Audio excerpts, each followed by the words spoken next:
Fox onesie is getting a bit of an outing, and I've spent the last 10 minutes or so making sure that this is in frame. Hey guys, I looked at what videos I had done recently, and the last one I would have done was for work, so yeah, I haven't been here for a while, I'm really sorry. This is my what books have I read this year rundown, and pretty much after this it's going to be restarting for next year, so I am officially calling this my last video of 2017 for this channel. I think I've done pretty well. I've managed to stay on track in terms of actually keeping up with this channel and aiming to read all of the books I wanted to read this year. On my Goodreads list I aimed to read 20 books this year, which is roughly what I would read normally, but a little bit more than I have done in previous years. The last couple of years I've only read about 15 books. I know roughly when I've read most of them, so yeah, don't hold me to that. So yeah, without further ado, let's get on with it.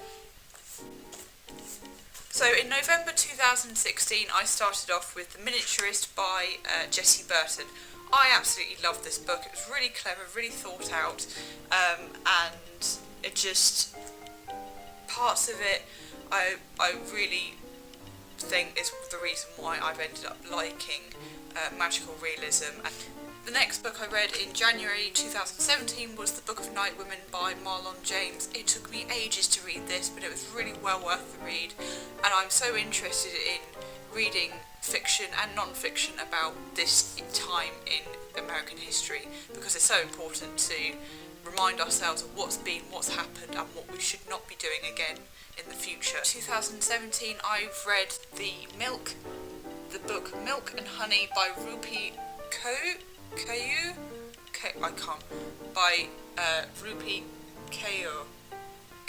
I don't know how to pronounce that, I'm really sorry. This was, I think, last year's #1 New York's bestsellers, and rightly so. It was a very interesting read. The other two books that I read in February were The Reader on the 627, with the next book, which is My Name is Lucy Barton. I tried my best with it, I really did, but again, it was not a book that I particularly enjoyed. It wasn't one that I particularly fell in love with or really understood. The next book I read when I was on holiday in France in March was The Dog Who Dared to Dream by Sung Mi Hwang. The next three books I actually have the copies of, hurrah, and the first one was The Tobacconist by Robert Seathaler. I love reading books that were surrounding parts of history, so this was just before World War II broke out, and it was really interesting to read a book that had some kind of connection to Jewish people in Vienna in Austria at the time of this all happening, and it's a little bit harrowing, a little bit sort of dark, but a little bit upsetting at times. That I read during March was The Watchmaker of Filigree Street by Natasha Pulley.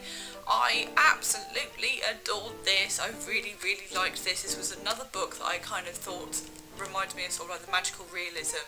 It was really interesting, was really intriguing, and the end of it made me laugh actually, because I found it so clever.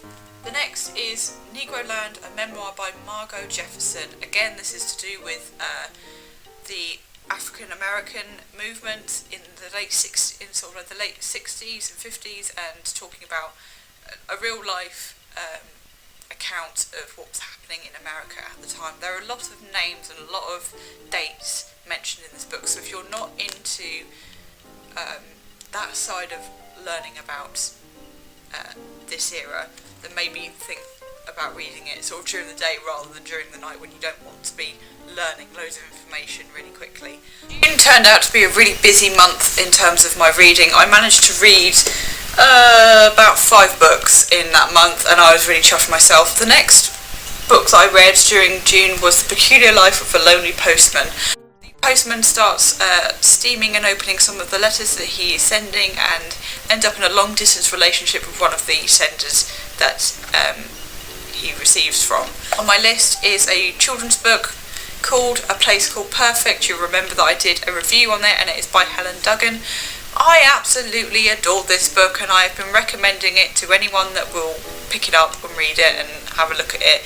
I absolutely fell in love with the idea, the concept of it. I fell in love with the characters and even down to the illustrations. And I'm really chuffed to hear that there's going to be a second book following on from this. Helen, this is one of the first.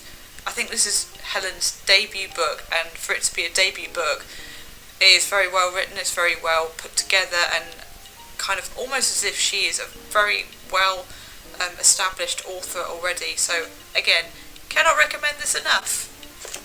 The next two books are by the same authors. This is by Kieran Millwood Hargrave. The first is The Girl of Ink and Stars, and the second is The Island at the End of Everything. The era of slavery and the African American movement and the civil rights movement has always interested me, so to see so much fiction being written about this era is absolutely phenomenal, and to see it being written in a children's book as well is monumental, really. A lot of people would think that writing books for children of this ilk would be a little bit unusual and a little bit unnecessary. However, if it's done the right way, as Kieran Hargrave has, then why shouldn't we be learning about these sorts of moments in time? The second book did intrigue me and did bring up a moment of history that I had no idea about, and I completely was uneducated about. It looks at the time when we had islands dedicated to looking after people with leprosy, and the kind of the stigma that they face, and the stigma that they face, and the isolation that they felt. And I just think it was such a clever, well-written book. The next is one that I've reviewed before, but it is The Power by Naomi Alderman, and at the time of reading it, it had a shortlist for the Bailey's Women's Prize for Fiction this year, and it ultimately ended up winning this around the time that I read it. I was so happy that this book even existed in the first place, and I got recommended it to me by a lot of people I work with, and then I got to recommend it to a customer the other day because he picked it up and got told that he should read it. We're into July now, and one of the biggest reads that I could recommend is The Mortal Engines by Philip Reeve. It is a book that's been out for about 15 years, and as I said in the review that I did a few months back, it is becoming a film next year. Sorry. I'm almost as excited as I was when I found out that Star Wars was coming out. I'm sorry. The next one is a part of a series. It's The Mask of Shadows by Oscar de Murel. All That She Can See by Carrie Hope Fletcher. I am a big fan of Carrie in terms of her being a great performer, in terms of her being a great author and a vlogger, and I read this in about 6 hours. So yeah, really good book. Really looking forward to her next book next year. It comes out in July 2018, I believe. The next is The Handmaid's Tale by Margaret Atwood. This has had a lot of publicity over it for the last few months because it's been made into a Netflix series. Although I did like it and I did enjoy reading it, I didn't really catch on to all the hype over it. Moving on, we're on to August now, and this is one book that I have had sat on my bookshelf for several years. It is Girl Up by Laura Bates. I did a review of this quite some time ago now, and it's just a really intriguing read. It's very interesting, and it follows up from Everyday Sexism, as I mentioned before. I cannot believe that I didn't read this when I bought it. Why did I not do that? Stupid Leah. The next is The Keeper of Lost Things by Ruth Hogan. I was not a massive fan of this, unfortunately.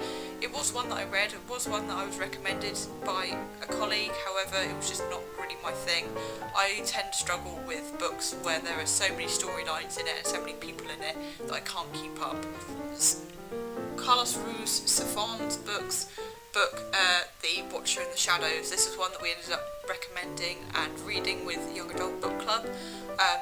They seemed to really enjoy it, and it was, for a young adult book, it was pretty scary. There were bits in it where I was sat there in the staff room going, I'm cacking myself slightly. But I still enjoyed it. It was still a really good book. Again, I like anything to do with the sort of magical realism to September. The first book that I read during this month was a really unusual one for me. It was called Sweet Freak, and I'll put the picture there so you can see it. It was one of those books that I picked up thinking this is really not going to be my sort of thing. I'm not sure about it. Got sent a proof copy of it, and actually it was really interesting and a really interesting sort of take on what is happening with young people. The next one is Tom Fletcher's The Creakers. This is my actual proper copy that I got signed by Tom. I unfortunately didn't go to the signing, but got it signed by him. And it was one that I got sent as a proof copy, and I really enjoyed. It was a 9 to 12 book, but it was just a really nice, different take on a story for kids, because you had Tom as the narrator within the book making comments on what was happening. And yeah, I just really enjoyed the book. The next is It's All in Your Head by Ray Earl. She is the same lady that wrote My Mad Fat Diary, and a lot of this is to do with her mental health problems throughout growing up and as an adult. But it really does talk very frankly and very honestly from a sort of young person's perspective, and talking to someone as a young person. However, with me being like 23, nearly 24, it still resonates with me in understanding why things were happening to me when I was going through this myself. So yeah, young adult book, teenage book, adult book, it's still very well rounded. Next is The Night Circus, which I've read twice now, and my brain still hurts every time I read it, but I still love it. It's still a gorgeously, beautifully written book, and I would recommend it to adults or teenagers alike. I didn't really read a huge amount because I was trying to get through this bad boy. It is Trainspotting by Irvine, Welsh. This is one that I've wanted to read for years. It is on my sort of book bucket list, if you will, and it's a very visceral book. It's a very sort of makes you feel a little bit sick in your throat book. However, I would highly recommend it once you get round to the idea that the author is speaking in a very thick Scottish accent, and there's a lot of swearing in it, and there's a lot of disgusting elements to it. It is an incredible book, and I would highly recommend it. And Irvine Welsh also does Skag Boys and Porno, his other two books. Also would highly recommend, as well as seeing the film itself, because it is a work of genius. The next book I read was Once by Maurice Gleisman. This was another one that I recommended at Young Adult Book Club, and I think I read it in about 2 hours. It follows Felix and his friend Zelda as he gets sent to a concentration camp, and you discover this sort of really beautiful relationship between the pair of them, not necessarily romantic, but at least platonic, and it's about their will to survive. And I love the fact that it's such a short book, but it fits so much into it.